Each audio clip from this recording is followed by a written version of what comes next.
ডাকসু নির্বাচনের পর থেকে সর্বত্র আলোচনার কেন্দ্রবিন্দুতে পরিণত হয়েছে সর্বমিত্র চাকমা। বিভিন্ন সাহসী কাজের জন্য সমর্থকদের মধ্যে যেমন প্রশংসিত হয়েছে, তেমনি সমালোচিত হয়েছে বিরোধী মহলে।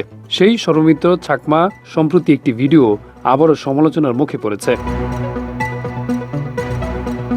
সম্প্রতি ভাইরাল একটি ভিডিওতে দেখা যায় সর্বমিত্র চাকমা ছোট বাচ্চাদের কান ধরে উঠবোস করাচ্ছেন। ঘটনা কেন ঘটেছে, কি ঘটেছে সেসব যাচাই বাছাই না করে এই ভিডিওর কারণে সর্বমিত্রের সমালোচনা শুরু হয়।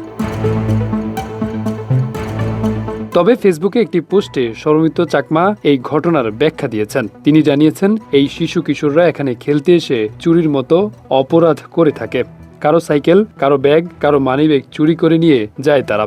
সেই সঙ্গে সাইকেল চুরির একটি সিসিটিভি ফুটেজও প্রকাশ করেন তিনি। এই শিশুদের বারবার নিষেধ করা সত্ত্বেও আসার কারণেই কান ধরে উঠবোস করানো হয়েছে দাবি সর্বমিত্রের। তবে এরপরই এই ঘটনার জন্য ক্ষমা চেয়ে একটি পোস্ট করেন সর্বমিত্র। এভাবে কাউকে শাস্তি দেওয়া আমার উচিত হয়নি এবং এই ঘটনার জন্য আমি নিঃশর্তভাবে ক্ষমা প্রার্থনা করছি।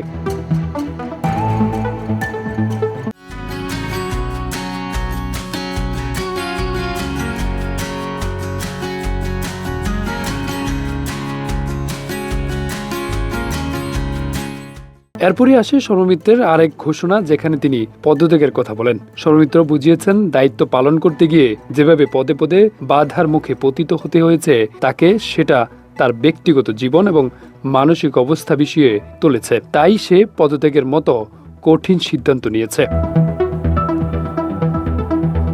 আরাফাত হোসেন, যুগের চিন্তা।